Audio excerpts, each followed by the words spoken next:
pourquoi certains mots japonais se prononcent différemment, notamment pourquoi est-ce qu'on dit origami et non pas orikami, alors que le papier, ça se dit bien kami, effectivement, avec un K et non pas avec un ga. Pourquoi on dit origami, alors que c'est bien le kanji de kami?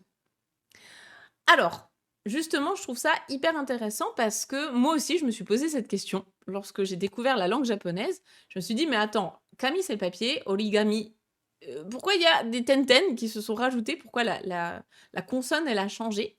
C'est une question, en fait, ici de liaison. Donc dans le mot origami, on prend donc le verbe orimas, plier, et kami, le papier. Mais en japonais, orikami, ça ne se dira pas. Le deuxième kanji, le kanji du papier, va prendre des tenten. Donc les tenten, hein, en japonais, ça vient transformer une consonne en une autre. Donc là, le K devient G, le K devient G. Et des exemples comme ça, il y en a plein, plein, plein. Je vais vous en donner d'autres. Par exemple, le nom de famille, un nom de famille hyper connu au Japon, Yamada, c'est Yama la montagne et Ta la rizière. Yamata ne se dira pas, ça se transforme en Yamada. Ça permet en fait de prononcer de manière plus facile, c'est plus facile en bouche à prononcer. C'est pareil pour, par exemple, la sortie du métro, c'est Deguchi, donc D pour la sortie et Kuchi pour la bouche de sortie, ça se transforme en Deguchi et non pas Dekuchi, ça ne se dira pas. Pareil pour le mot feu d'artifice, peut-être que vous le connaissez déjà, c'est le nom d'un jeu de société en plus qui est assez connu. Hana pour la fleur, Hi pour le feu, Hanahi, vous voyez, c'est hyper dur à prononcer, Hanahi, ça sort pas du tout naturellement en bouche, ça se transforme en Hanabi, Hanabi.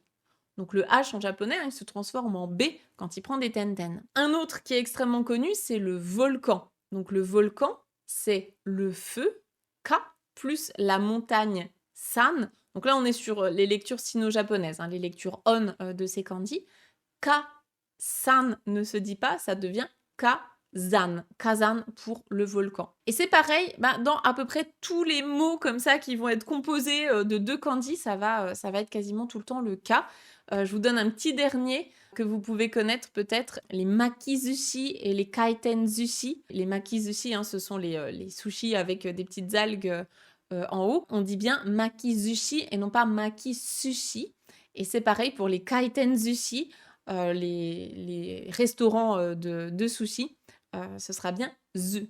Donc c'est un phénomène linguistique qui est très courant en japonais. Ça permet de simplifier la prononciation. Je vous mets au défi d'en trouver d'autres. Je pense qu'il y en a plein auxquels j'ai pas pensé aujourd'hui. Donc vous pourrez nous les partager en complément. Et puis vous ferez attention la prochaine fois que vous croisez justement des mots composés de plusieurs kanji en japonais. Ça, c'est vraiment l'avantage, hein, encore une fois, j'insiste, mais d'apprendre le japonais avec les kana et non pas en romaji. Parce que là, en romaji, vous passez complètement à côté de toutes ces infos.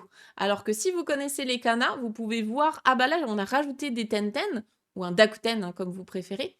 Moi, j'aime bien dire tenten, je trouve que c'est plus mignon. Donc, on a rajouté des tenten, et dès que vous connaissez vos kana, dès que vous connaissez la règle des tenten, derrière, c'est encore plus facile. Quand vous voyez un mot de vocabulaire, vous pouvez le décomposer avec ces deux kanji, et vous connaissez du coup la prononciation de chaque kanji. Vraiment, c'est un cercle vertueux. Donc, apprenez bien vos kana.